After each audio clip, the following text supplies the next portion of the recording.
വിഴിഞ്ഞത്ത് ഒരു ഫ്ലാറ്റ് ചെയ്തിട്ടുണ്ട്. വളരെ ക്രൂരമാണ് ആ കാട്ടിയത്. ആ കാണിച്ചവർക്ക് എല്ലാവരും ബുദ്ധിപൂർവ്വം ഇരിപ്പുണ്ട്, വിളിക്കാതിരിപ്പുണ്ട്, എല്ലാവരും കൂടെ ചേർന്നിട്ടിരിപ്പുണ്ട്. അത് ഓഫറിൽ വരുമ്പോൾ എടുക്കാറുണ്ട്. നോക്കാം നമുക്കത്. അങ്ങനെ എളുപ്പം എടുത്തിട്ട് പോകില്ല. 100 കണക്കിന് കോടി രൂപയുടെ കെട്ടിടങ്ങളാണ് ഈ കോർപ്പറേഷനിൽ പണി പൂർത്തിയാക്കിയിട്ട് ഉപയോഗിക്കാതെ കിടക്കുന്നത്. ഒന്ന് ആലോചിച്ച് നോക്ക്. 40 ലക്ഷം സാധാരണ 10% കൂട്ടി 44 ലക്ഷം രൂപയാവും. ടെൻഡർ ചെയ്തപ്പോഴേക്കും വേറെ ഒരു പരിശ്രമമില്ല. ടെൻഡർ ചെയ്തപ്പോഴേക്കും ഇന്നലെ പോയത്രയെന്ന് അറിയാമോ?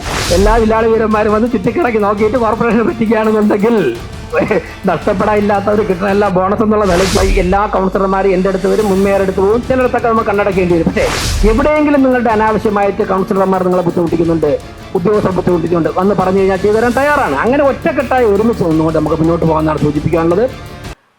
മറ്റൊന്ന്, ഈ ചെയ്തു പോകുന്ന സമയത്ത് റിവേഴ്സ്ഡ് എസ്റ്റിമേറ്റ് മിക്കവാറും വരും. കാര്യം കൗൺസിലർമാർ, ഞാൻ ഉൾപ്പെടെയുള്ളവരുടെ സ്വഭാവം, എസ്റ്റിമേറ്റ് എടുത്തതിന് ശേഷം തുടങ്ങുമ്പോഴേക്കും അപ്പുറത്തൂടെ ഒരു 5 മീറ്റർ, അത് സ്വാഭാവികമാണ്. അവർ ജനപ്രതിനിധികളാകുമ്പോഴേക്കും വോട്ട് കിട്ടുന്ന മേഖലയിൽ നിന്ന് ആവശ്യപ്പെട്ട് കഴിഞ്ഞാൽ നമുക്ക് കണ്ണടയ്ക്കാൻ സാധിക്കില്ല. അപ്പോൾ റിവേഴ്സ്ഡ് എസ്റ്റിമേറ്റിൻ്റെ കൂടെ നമ്മൾ പരിശ്രമിക്കും. അപ്പോൾ എല്ലാ കൗൺസിലർമാരും എൻ്റെ അടുത്ത് വരും, മുൻമേയറെടുത്ത് പോകും. ചിലയിടത്തൊക്കെ നമ്മൾ കണ്ണടക്കേണ്ടി വരും. പക്ഷേ ചെയ്യണമെന്നും പറയുന്നില്ല. അതൊക്കെ ചെയ്യാനായിട്ട് അനുവാദമുള്ള കാര്യം തന്നെ. ദയവ് ചെയ്ത് അതിൻ്റെ പേരിലിട്ട് അഴിപ്പിക്കരുത്. എടുക്കണമെങ്കിൽ നിങ്ങൾ തന്നെ കൂടെ നിന്ന്, ജീവനക്കാരുടെ വർക്ക് ലോഡ് ഉണ്ട് എല്ലാവർക്കും. ഒരുപാട് നല്ല ജീവനക്കാരുണ്ട്, അവർക്കൊക്കെ നല്ല വർക്ക് ലോഡുണ്ട്. നിങ്ങൾ തന്നെ പരമാവധി വേഗത്തിലാക്കി നവംബർ കൊണ്ട് നമുക്ക് വർക്ക് പൂർത്തിയാക്കാനുള്ള സാഹചര്യം ഉണ്ടായാൽ അടുത്ത ഘട്ടം കാര്യങ്ങളിലൊക്കെ തന്നെ നമുക്ക് എളുപ്പത്തിലാക്കാൻ സാധിക്കും. അപ്പോൾ ഇത്രയും കാര്യങ്ങളാണ് മെയിനായിട്ട് എനിക്ക് സൂചിപ്പിക്കാനുള്ളത്. ഏകദേശം കാര്യങ്ങളൊക്കെ വന്നു. ഇതിലപ്പുറം ഇനി പറയേണ്ട കാര്യം, എല്ലാവർക്കും കാര്യങ്ങളൊക്കെ മനസ്സിലായി. ഈ ഭരണസമിതിയുടെ പോളിസി നിലപാടും എന്താണെന്ന് ബോധ്യമായി കഴിഞ്ഞു. ഞാനിത് പറയുന്നതിൻ്റെ കാരണമുണ്ട്. കാരണം കോടിക്കണക്കിന് രൂപയുടെ വർക്കാണ് ചെയ്തിട്ട് പൂർത്തിയാതെ കിടക്കുന്നത്. 100 കണക്കിന് കോടി രൂപയുടെ കെട്ടിടങ്ങളാണ് ഈ കോർപ്പറേഷനിൽ പണി പൂർത്തിയാക്കിയിട്ട് ഉപയോഗിക്കാതെ കിടക്കുന്നത്. ഒന്ന് ആലോചിച്ച് നോക്ക്. ഒരു നാട്ടിലെ ജനങ്ങളുടെ നികുതി പണം 100 കണക്കിന് കോടി രൂപ അവിടെയും ഇവിടെയും കോൺക്രീറ്റ് കുഴച്ചിട്ട് കെട്ടിടങ്ങൾ കെട്ടി, ചിലയിടത്ത് AC വെച്ചിട്ടുണ്ട്, ഇങ്ങനെ ഉപയോഗിക്കാതെ കിടക്കണം. അങ്ങനെ ഒരു നാടിന് എങ്ങനെ മുമ്പോട്ട് പോകാൻ സാധിക്കും? അങ്ങനെ നമ്മൾ ഒരു രൂപ ഒരു നേരത്തെ ഭക്ഷണം കഴിക്കാതെ എത്രയോ പേര് ഇപ്പൊ കുട്ടികൾക്ക് ബാഗ് കൊടുത്ത് മേയർ കെയർ പദ്ധതിയിൽ എന്ത് ഈശ്വരാനുഗ്രഹം കിട്ടിയതുപോലെയാണെന്ന് അറിയാം. ഓരോ കുട്ടികൾ വാങ്ങിച്ചുകൊണ്ട് വെറും ഒരു 1000-1200 രൂപ ബാഗും കിറ്റുമാണ് നമ്മൾ കൊടുത്തത്. അപ്പോൾ ഇങ്ങനെ ജനങ്ങൾ പണമില്ലാതെ നരയിക്കുമ്പോഴേക്കും നമുക്ക് കണ്ണിൽ ആർക്കാ ഇങ്ങനെ ഇത് ചെയ്യാൻ സാധിക്കുന്നത്? കോർപ്പറേഷൻ്റെ അസറ്റ്, കോടിക്കണക്കിന് രൂപയുടെ അസറ്റ് പാഴായി പോവുകയാണ്. ചെറിയൊരു ഉദാഹരണം പറയാം. നമ്മുടെ ബോർഡുകൾ ലേലം കൊടുക്കുന്ന പരിപാടിയുണ്ട്.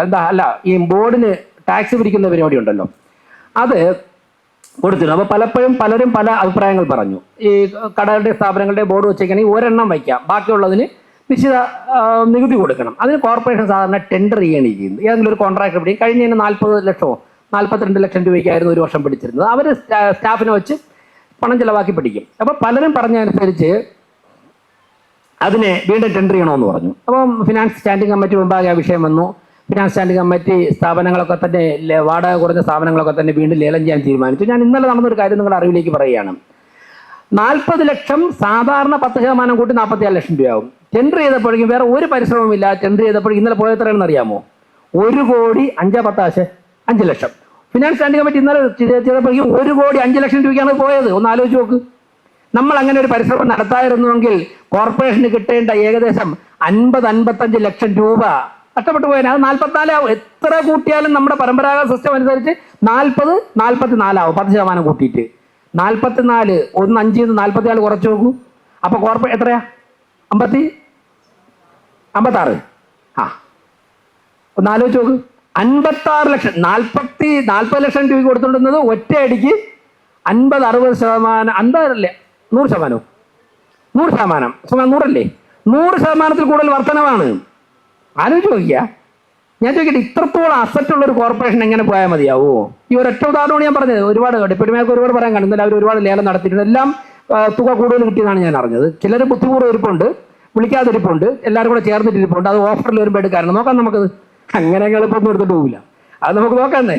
കോർപ്പറേഷൻ ഒന്നായിട്ട് ഇരിക്കാമല്ലോ. കോർപ്പറേഷൻ ഒരു പോയിന്റ് ഓഫ് സർവീസ് മെഷീനും വെച്ചിട്ട് പാവങ്ങളുടെ 10 പേർക്ക് ജോലിയും കൊടുത്ത് അതും കൂടെ തുടർന്ന് കിട്ടിയാൽ മതി. കിട്ടണ ലാഭം തന്നെയല്ലോ. അങ്ങനെ ഓഫറിൽ എടുക്കാതിരിക്കുകയാണ്. എടുക്കാത്തോണ്ടല്ല, എല്ലാവരും വന്നിരുന്നു. എല്ലാവരും വന്ന്, എല്ലാ വില്ലാളി വീരന്മാരും വന്ന് ചുറ്റിക്കിടക്കി നോക്കിയിട്ട് കോർപ്പറേഷനെ പറ്റിക്കുകയാണെന്നുണ്ടെങ്കിൽ നഷ്ടപ്പെടാനില്ലാത്തവർ കിട്ടണ എല്ലാ ബോണസ് എന്നുള്ള നിലയ്ക്ക് കോർപ്പറേഷൻ സ്വന്തമായിട്ടൊക്കെ പിരിക്കാന്നേ. ഒരു മെഷീൻ വെച്ച് കഴിഞ്ഞാൽ ഡയറക്റ്റ് കോർപ്പറേഷൻ്റെ അക്കൗണ്ട് ബാങ്കുകാരാണെന്ന് കയറി ഇറങ്ങി ഏതെങ്കിലും ഒരു ചെറിയ അക്കൗണ്ട് തന്നാൽ മതി എന്ന് പറഞ്ഞുകൊണ്ട്. അപ്പോൾ അവർ തന്നെ മെഷീൻ കൊണ്ടുവരും. നമ്മൾ യൂണിഫോമായിട്ട് 4 പോസ്റ്റ് ചെയ്താൽ പോരെ. നമുക്ക് നോക്കാം അങ്ങനെയൊക്കെ. അപ്പോൾ ഇന്നലെ നടന്ന ഒരു ചെറിയ സംഭവമാണ് ഞാൻ പറയുന്നത്, ഞാൻ ദീർഘിപ്പിക്കുന്നില്ല. നമ്മുടെ ജനറൽ പോളിസി എല്ലാവർക്കും മനസ്സിലായി കാണുമല്ലോ, ഇത്രയും ഞങ്ങൾ ഉദ്ദേശിച്ചിട്ടുള്ളൂ. അപ്പോൾ സംഘടനകളുണ്ട്, കോൺട്രാക്ടർമാരുടെ സംഘടന, നിരവധി സംഘടനാ നേതാക്കന്മാർ എന്നെ കാണാൻ വന്നു. നല്ല സംഘടനാ പാരമ്പര്യം, പൊതുപ്രവർത്തന പാരമ്പര്യം ഉള്ളവർ തന്നെയാണ്. അവരെ ബഹുമാനിക്കുന്നു, അവർ പറയുന്ന കാര്യങ്ങൾ മുഖവിലേക്ക് എടുക്കുന്നു. ഇനിയും ശക്തമായ സംഘടനാ പ്രവർത്തനം കോൺട്രാക്ടർമാരുടെ ഇടയിൽ നടക്കണം. പുതിയ പുതിയ സംഘടനകൾ ഉണ്ടാകണം. പുതിയ പുതിയ കോൺട്രാക്ടർമാർ നമ്മുടെ നാടിൻ്റെ പല ഭാഗത്തുനിന്നും ഇതിലേക്ക് വരണം. ഇപ്പോൾ ഉള്ള കോൺട്രാക്ടർമാർ ഒരുപാട് കാലം ഇവിടെ ഈ പ്രസ്ഥാനത്തിന് വേണ്ടി ജോലി ചെയ്ത കോൺട്രാക്ടർമാർ, എന്തൊക്കെ പറഞ്ഞാൽ നിങ്ങളൊക്കെ നടത്തിയ നിർമ്മാണ പ്രവർത്തനത്തിന് മുകളിലാണ് ഞങ്ങളൊക്കെ ഇന്നിരിക്കുന്നത്. അത് അവർക്ക് പലർക്കും ആരോഗ്യ പ്രശ്നങ്ങളുണ്ട്. നമുക്ക് മാനുഷികമായ എല്ലാ പരിഗണനയും നൽകാം. മേയറായതിനു ശേഷം വിവാഹം പ്രശ്നമായിട്ട് ബന്ധപ്പെട്ട്, അസുഖമായിട്ട് ബന്ധപ്പെട്ട് എൻ്റെ അടുത്ത് വന്നിട്ടുള്ള എല്ലാ കത്തുകളും, എൻ്റെ ശ്രദ്ധയിൽ വന്നിട്ടുള്ള എല്ലാ കത്തുകളും ഓൺ ഫണ്ട്, അവർ പറയുന്ന തരത്തിൽ, ഓൺ ഫണ്ട് ആണെങ്കിൽ ഓൺ ഫണ്ട്, അതുപോലെ തന്നെ മറ്റു തരത്തിൽ ഏതെങ്കിലും സ്പീഡൊക്കെ വേണം, എല്ലാ കാര്യങ്ങളും ആത്മാർത്ഥമായിട്ട് ചെയ്തു കൊടുക്കാൻ പരിശ്രമിച്ചിട്ടുണ്ട്.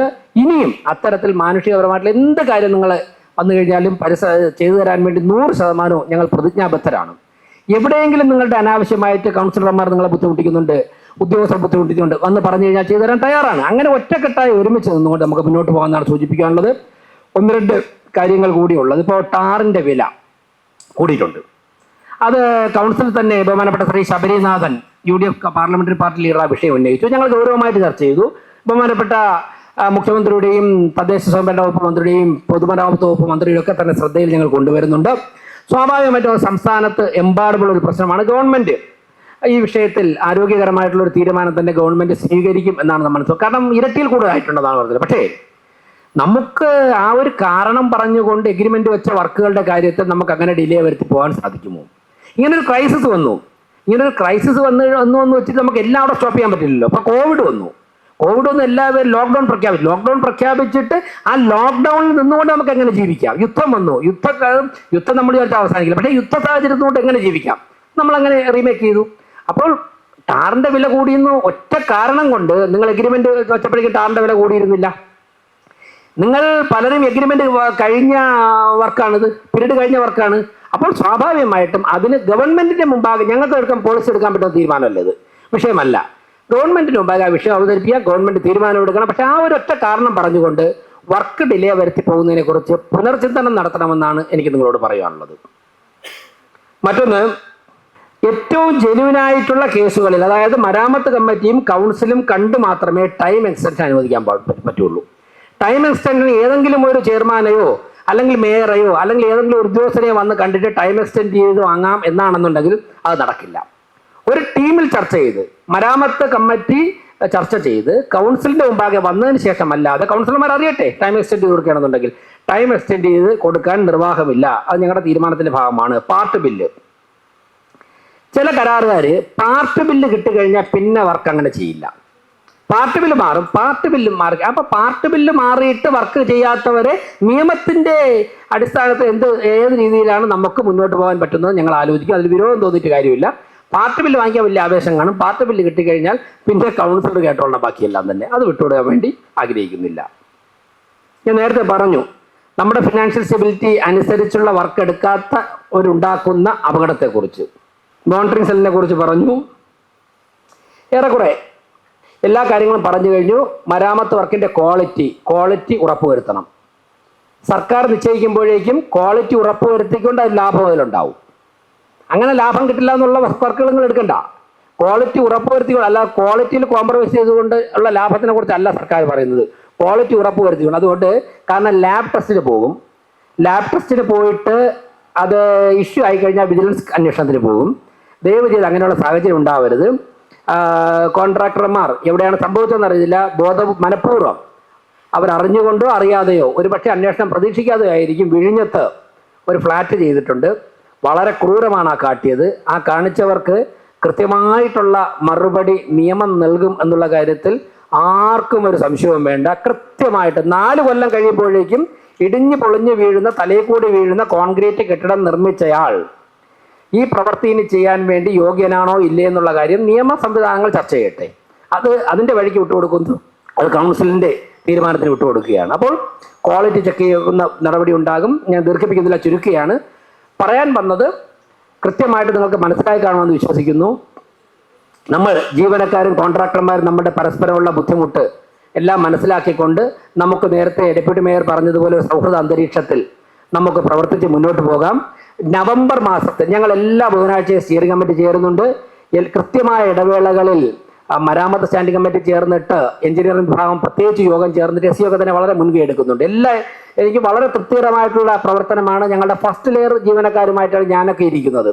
വളരെ തൃപ്തികരമായിട്ടുള്ള വളരെ ഇഫക്റ്റീവായിട്ടുള്ള പ്രവർത്തനവും മേൽനോട്ടവുമാണ് അവരുടെ ഭാഗത്തുനിന്ന് മേയർ എന്നുള്ള നിലയ്ക്ക് എനിക്ക് തോന്നിയിട്ടുള്ളത്. പക്ഷേ വർക്ക് ലോഡ് വരുന്നതുകൊണ്ട് എന്ത് വന്നാലും SCക്ക് റെഫർ ചെയ്യും, എന്ത് വന്നു കഴിഞ്ഞാലും SCയുടെ അഭിപ്രായം ചോദിക്കും. അങ്ങനെ വരുന്ന ഒരു വലിയൊരു കോർപ്പറേഷനുള്ള വർക്ക് ലോഡ് വരുന്നതുകൊണ്ട് എഞ്ചിനീയറിംഗ് സെക്ഷനിൽ കുറച്ച് ലാഗ് വരുന്നുണ്ട്. മനഃപൂർവ്വം ചെയ്യുന്നവർ കുറവാണ്, ബോധപൂർവ്വം ചെയ്തു. അപ്പോൾ ഇവരൊക്കെ ഒരുമിച്ച് ചേർത്തുകൊണ്ട് നമുക്ക് മുന്നോട്ട് പോകാം. നിങ്ങൾക്ക് എന്ത് ബുദ്ധിമുട്ടുണ്ടെങ്കിലും നേരിട്ട് വന്ന് മരാമത്ത് ചെയർപേഴ്സണുണ്ട്, ഡെപ്യൂട്ടി മേയറുണ്ട്, മേയറുണ്ട്, അതുപോലെ തന്നെ ഈ ഭരണസമിതിയിലെ സ്റ്റാൻഡിംഗ് കമ്മിറ്റി ചെയർമാൻമാരുണ്ട്. ഞങ്ങളൊക്കെ തന്നെ ഇക്കാര്യത്തിൽ ഒറ്റക്കെട്ടാണ്. എന്നെക്കാൾ മുതിർന്ന ആൾക്കാർ സ്റ്റാൻഡിംഗ് കമ്മിറ്റിയുണ്ട്.